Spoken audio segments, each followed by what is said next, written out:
Assalamualaikum warahmatullahi wabarakatuh. Bertemu lagi dengan Bapak di mata pelajaran biologi kelas 12. Pada video kali ini kita akan belajar tentang tahap-tahap metabolisme, terutama yang terjadi pada peristiwa katabolisme. Sebelum kita lanjutkan membahas materi, jangan lupa subscribe, like, dan komen channel YouTube Sekolah SMA Tua Barat Kabupaten Subang. Baik, di pertemuan sebelumnya Anda sudah mempelajari tentang proses metabolisme, terutama yang berkaitan dengan enzim. Seperti yang telah dibahas di pertemuan sebelumnya, di video sebelumnya, bahwa metabolisme itu menyangkut 3 sub-pokok bahasan. Yang pertama adalah tentang enzim, kemudian yang kedua tentang anabolisme atau fotosintesis, yang ketiga tentang katabolisme atau respirasi sel. Nah, hari ini kita akan mempelajari tentang katabolisme. Dasar 3.2 menjelaskan proses metabolisme sebagai reaksi enzimatis dalam makhluk hidup. Di sini ada konsep metabolisme dan konsep reaksi enzimatis. Konsep reaksi enzimatis telah kita bahas di video sebelumnya. Kemudian kompetensi dasar 4.2 menyusun laporan hasil percobaan tentang mekanisme kerja enzim. Lanjut, kita akan bahas tentang metabolisme. Pengertian metabolisme.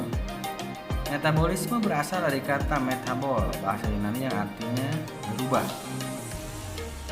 Secara istilah, pengertian metabolisme adalah keseluruhan proses reaksi kimia yang terjadi pada sel tubuh makhluk hidup, baik reaksi pemecahan atau penguraian maupun penyusunan senyawa kimia tertentu. Metabolisme dikelompokkan menjadi 2. Yang pertama adalah anabolisme, yaitu penyusunan senyawa kompleks dari senyawa sederhana dengan bantuan energi dari luar. Contoh peristiwa anabolisme adalah fotosintesis dan kemosintesis. Yang kedua adalah katabolisme, yaitu pemecahan senyawa kompleks menjadi senyawa sederhana dengan membebaskan energi. Contoh katabolisme adalah respirasi dan fermentasi. Selanjutnya, katabolisme karbohidrat. Karbohidrat merupakan salah satu komponen makanan yang harus ada dalam makanan kita. Mungkin karbohidrat memberikan porsi yang terbanyak terhadap jenis makanan yang kita makan. Nah, bagaimana katabolisme karbohidrat? Itu nanti akan diuraikan di penjelasan selanjutnya. Metabolisme tadi dijelaskan dibagi menjadi 2, ada katabolisme, ada anabolisme. Katabolisme bertujuan untuk pembongkaran atau penguraian suatu molekul, dibagi menjadi 2, yaitu respirasi aerob dan respirasi anaerob. Kemudian anabolisme bertujuan untuk penyusunan atau sintesis suatu molekul dari molekul yang sederhana menjadi molekul yang lebih kompleks. Contoh katabolisme karbohidrat itu dibagi menjadi beberapa tahapan. Nanti akan kita bahas di slide berikutnya. Tahapan respirasi aerob. Yang pertama glikolisis, yang kedua dekarboksilasi oksidatif atau DO, yang ketiga daur atau siklus Krebs, yang keempat rantai transport elektron. Ini 4 tahap respirasi aerob yang terjadi pada peristiwa katabolisme. Dalam slide ini ada ringkasan. Anda bisa lihat dalam slide ini ada ringkasan mulai dari tahapan, kemudian bahan, kemudian tempat terjadi, dan hasil dari setiap tahapan respirasi aerob tersebut. Tahapannya ada 4. Tadi sudah disampaikan, ada glikolisis, dekarboksilasi oksidatif, daur atau siklus Krebs, kemudian rantai transport elektron. Glikolisis, tahap pertama glikolisis, bahannya adalah glukosa C6H12O6. Tempat terjadinya adalah di sitosol atau sitoplasma. Anda buka lagi, ingat lagi materi kelas 11 tentang sel ya. Ada 3 komponen utama sel, yaitu yang pertama membran sel, yang kedua sitoplasma, yang ketiga adalah inti sel. sel. Hasil dari tahapan glikolisis adalah 2 molekul asam pirufat, 2 NADH dan 2 ATP.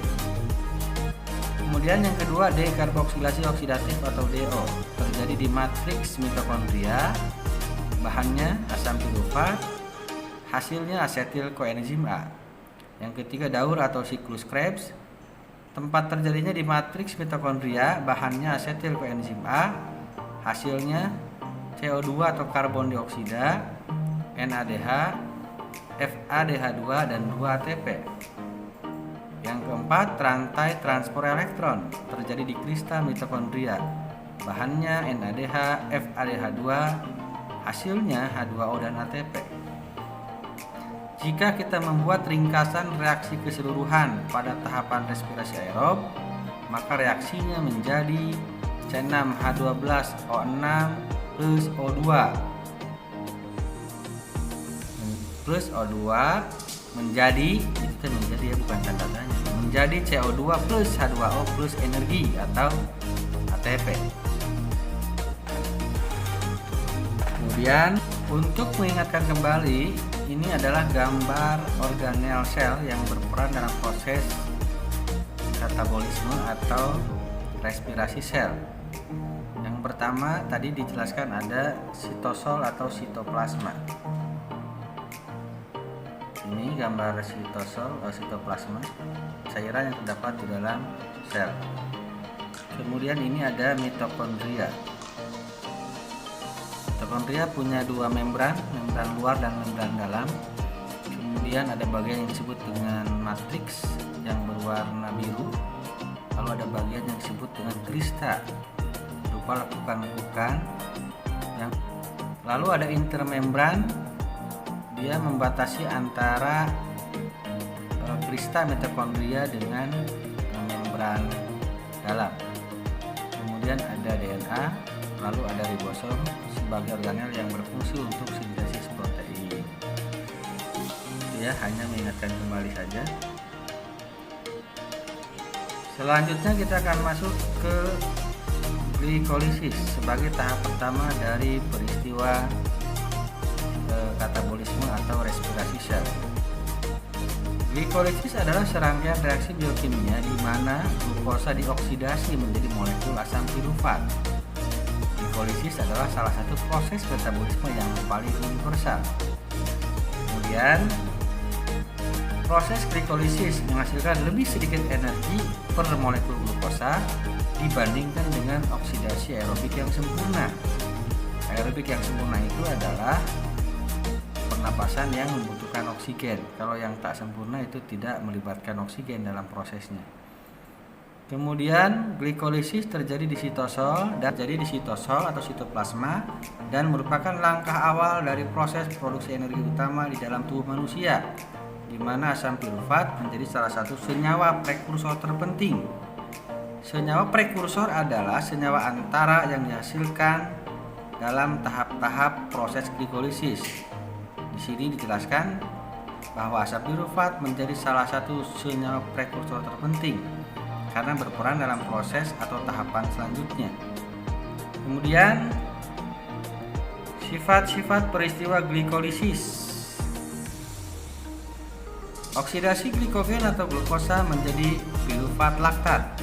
Sifat pertama. Kemudian yang kedua, dapat berlangsung secara aerob atau melibatkan oksigen dan anaerob atau tanpa melibatkan oksigen. Kemudian menghasilkan senyawa karbohidrat beratom C3 atau beratom karbon 3. Kemudian terjadi sintesis ATP dari ADP plus PI. Kemudian peristiwa glikolisis aerob dihasilkan pirufat, sedangkan pada glikolisis anaerob dihasilkan laktat melalui pirufat. Selanjutnya, sifat-sifat peristiwa glikolisis. Pemecahan glukosa C6 menjadi 2 molekul asam pirufat berlangsung di sitoplasma secara anaerob. Kemudian untuk setiap 1 molekul glukosa dihasilkan energi sebesar 2 ATP dan 2 NADH. Nanti di proses akhir atau di tahap akhir, NADH ini akan dikonversi menjadi ATP. Selanjutnya, tahap glikolisis yang lengkap ini ada 9 tahap. Anda bisa lihat di buku paket atau di LKS.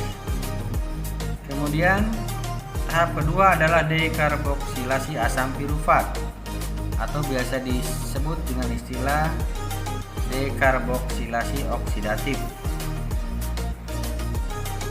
Dekarboksilasi asam pirufat adalah reaksi yang mengubah asam pirufat yang beratom 3C menjadi senyawa baru yang beratom 2C, yaitu asetil koenzim A. Kita tahu bahwa pada tahap glikolisis itu dihasilkan molekul asam pirufat. Nah, asam pirufat ini akan masuk ke tahap kedua, yaitu dekarboksilasi oksidatif, menghasilkan asetil koenzim A. Asetil koenzim A nanti akan masuk ke siklus Krebs dan menjadi bahan untuk siklus Krebs untuk tahap selanjutnya. Reaksi dekarboksilasi oksidatif terjadi di intermembran mitokondria. Gambarnya seperti yang tadi dijelaskan, intermembran space ada di situ. Di sanalah tempat terjadinya reaksi dekarboksilasi oksidatif. Selanjutnya langkah-langkah dekarboksilasi. Yang pertama, molekul asam cuka yang dihasilkan reaksi glikolisis akan melepaskan satu gugus karboksilnya yang sudah teroksidasi sempurna dan mengandung sedikit energi, yaitu dalam bentuk molekul CO2. Langkah kedua, 2 atom karbon yang tersisa dari pirufat akan dioksidasi menjadi asetat, bentuk ionisasi dari asam asetat. Kemudian yang ketiga, asetat akan mendapat transfer elektron dari NAD+ yang tereduksi menjadi NADH. Langkah keempat, koenzim A, yaitu suatu senyawa yang mengandung sulfur yang berasal dari vitamin B, diikat oleh asetat dengan ikatan yang tidak stabil dan membentuk gugus asetil yang sangat reaktif, yaitu asetil koenzim A. Tahap kelima, asetil koenzim A siap memberikan asetatnya ke dalam siklus Krebs untuk proses oksidasi lebih lanjut.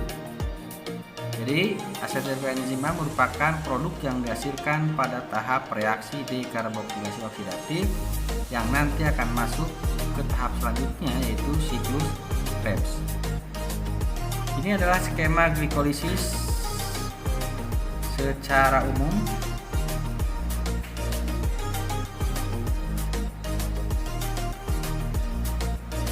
Ini adalah skema glikolisis sampai ke transport elektron. Nah, kita baru membahas sampai ke dekarboksilasi oksidatif. Di video berikutnya akan dijelaskan tentang tahap siklus Krebs dan rantai transport elektron respirasi.